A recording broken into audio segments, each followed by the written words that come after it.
Medical కాలేజీలో private రంగంలో ఉంటే క్లినికల్ ఛార్జెస్ కూడా తక్కువగా ఉంటాయి. కాబట్టి దానికి అటాచ్డ్ మెడికల్ హాస్పిటల్స్ అన్నింటిలో కూడా పేదలకు వైద్యం ఉచితంగా అందుతుంది. కాబట్టి దీనికి అటాచ్డ్ హాస్పిటల్స్ కూడా ప్రైవేట్ పరం అయిపోవడం వల్ల అక్కడ మరి ఛార్జెస్ ఎక్కువగా ఉంటాయి. మెడికల్ కన్సల్టేషన్ ఫీజు కానీ, టెస్ట్ ఫీజులు కానీ, లేదా క్లినికల్ ఛార్జెస్ కానీ అన్నీ కూడా చాలా ఎక్కువైపోయి పెను భారంగా మారిపోతుంది. ఇది ప్రైవేటు విద్యని మరి ప్రైవేట్ సంస్థలకు అప్పచెప్పటం, ప్రభుత్వ రంగ ఆస్తుల్ని ప్రైవేట్ రంగానికి అప్పచెప్పటంగా మరి దీన్ని పరిగణిస్తున్నాం. ఎందుకంటే చంద్రబాబు నాయుడు గారు మీరు ప్రైవేట్ ఎక్కువ అనేక దోచిపెట్టారు.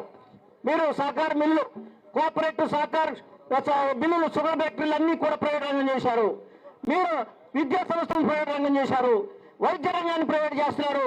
డాక్టర్ బిఆర్ అంబేద్కర్ గారు చెప్తారు, పేద ప్రజలకు వైద్యము విద్య మరి చాలా సులువుగా అందించాలి, తక్కువ ఖర్చులో అందించాలి. వైద్యం లేకపోతే ఆరోగ్యం దెబ్బతింటుంది. మనం చూసాం కరోనా సమయంలో ప్రభుత్వ ఆసుపత్రులు ఆక్సిజన్ లేక, సిలిండర్ లేక, డాక్టర్లు లేక, బెడ్లు లేక అనేక వేల మంది చనిపోవడం మనం చూసాం కరోనా సమయంలో.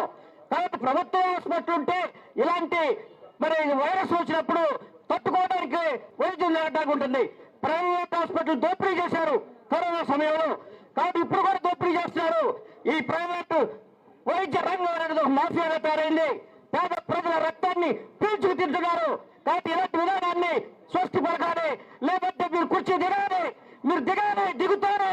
రాబోయే ఎన్నికల్లో మిమ్మల్ని ఖచ్చితంగా ఓడించి తీరుతారని చెప్పి రిపబ్లికన్ పార్టీ ఆఫ్ ఇండియా ఈ సందర్భంగా తెలియజేస్తూ ఈ ధర్నాకి మా పూర్తి మద్దతును పాటిస్తుంది. జై భీమ్.